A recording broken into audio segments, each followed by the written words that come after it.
उत्साह में भरे हुए लक्ष्मण के भाभी का काम करने जाना हूं, खटखट खटखट खटखट पहुंचे। जैसे ही झोंपड़ी का दरवाजा खोला, अंदर घुसे, देखा और मिला। सोच के देखिए क्या बीती होगी। जिससे बिना बात किए चले आए, जिससे बिना अनुमति लिए चले आए,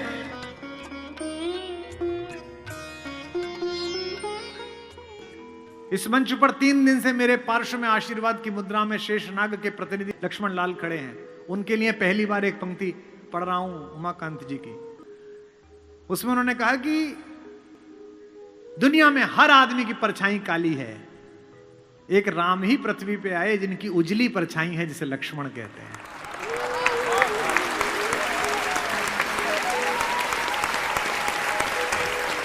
ये राम की उजली परछाई है।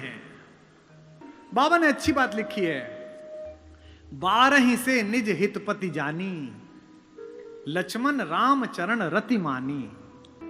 मेरा एक बड़ा प्रिय कवि है, बच्चा वो लखीमपुर से आगे एक गांव में रहता है, ज्ञान प्रकाश आकुल।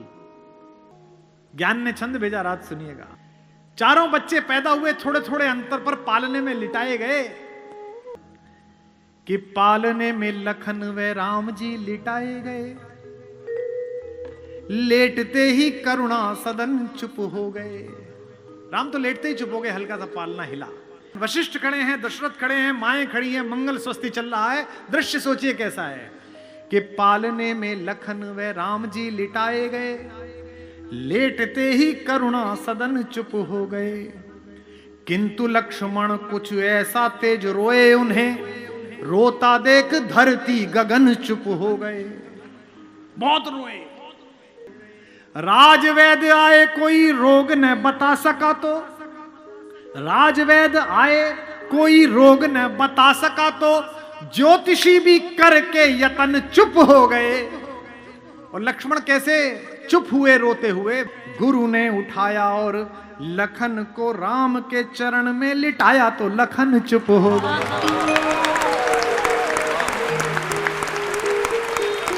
गुरु ने उठाया और लखन को राम के चरण में लिटाया तो लखन चुप हो गए। और वो नोएडा वाले, मैंने परसों बताए थे आपको कि कुमार जी अपने अपने राम करानी है।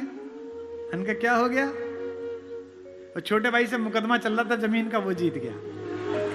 वाह, राम की कहानी सुनेंगे भाई पर मुकदमा करके। नैतिकता को कोई कुआं भी ना मिले जिसमें डूब के मर जाए। दूसरी मां हमारी मां सुमित्रा। लक्ष्मण पूछने के लिए गए कि मां, मैं अयोध्या में रहूं या भैया जंगल जा रहे हैं उनके साथ चला जाऊं? तो मां ने क्या कहा? अयोध्या? कौन सी अयोध्या? जो पे राम सिया वन जाई। सुमित्रा जैसी मां, लक्ष्मण जैसा प्यारा सा बच्चा, कहती है बेटा, जो पे राम सिया वन जाई, अवध तुम्हार काम का चुनाई। अवध में तुम्हारा क्या काम है?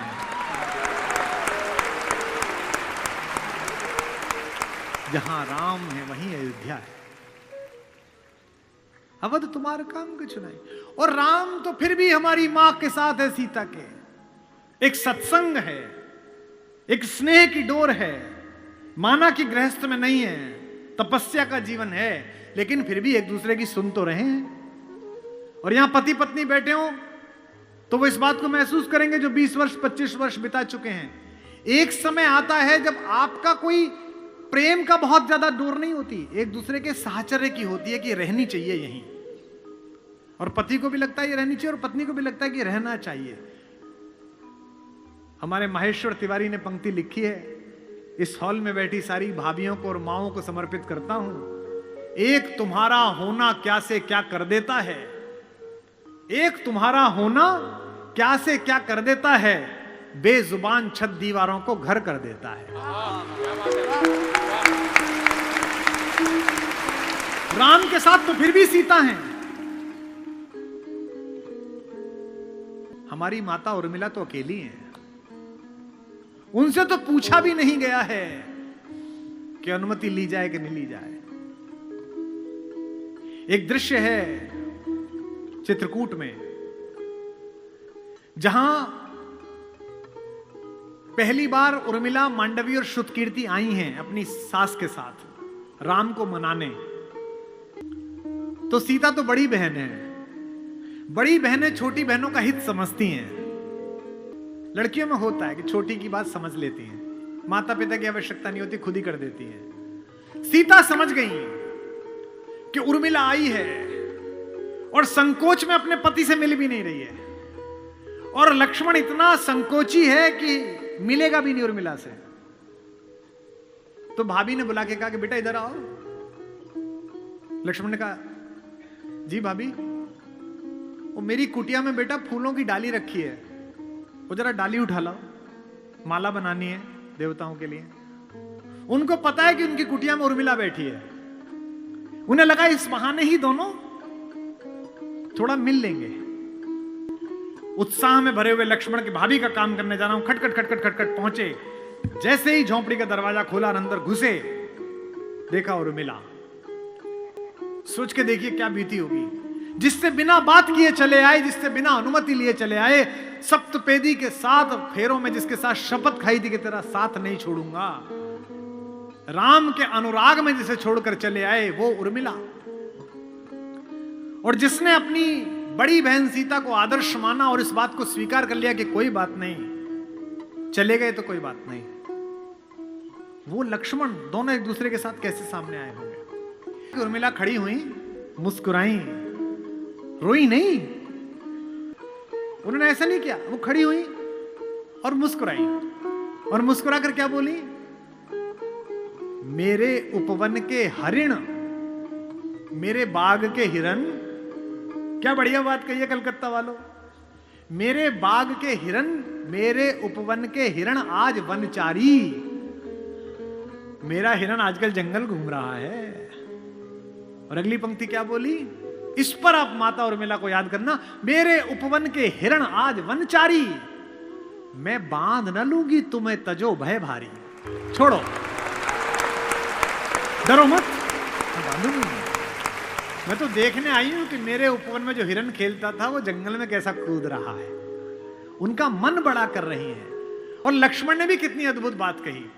लक्ष्मण ने कहा कि तुम मेरी केवल पत्नी नहीं हो। इस पर भी लक्ष्मण को तारीफ देना, आशीर्वाद लेना उनसे कि हम उन्हें स्मरण कर रहे हैं। लक्ष्मण ने कहा कि भाभी की बहिना तुम केवल पत्नी नहीं हो, तुम जगत जननी भारतेश्वरी सीता की छोटी बहन हो।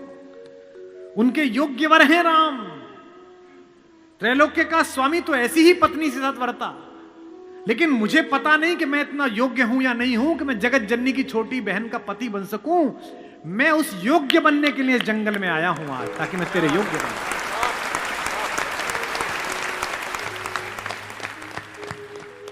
भाभी की भगनी तुम केवल अर्थ नहीं मेरे उपभोग। तपने दो वन में कुछ मुझको बनने दो केवल निज योग्य। मुझे थोड़ी तपस्या करने दो, अपने लायक बनने दो। तुम तो कौन हो, मेरी पत्नी थोड़ी हो तुम पहले सीता की बहन हो, खानदान। और मैं केवल राम के पीछे चलने वाला एक लड़का। मुझे इस लायक तो बनने दो कि सीता माता किसी को परिचय कराएं और कहें कि ये मेरी छोटी बहन का पति है। ऐसी योग्य तो बनने दो।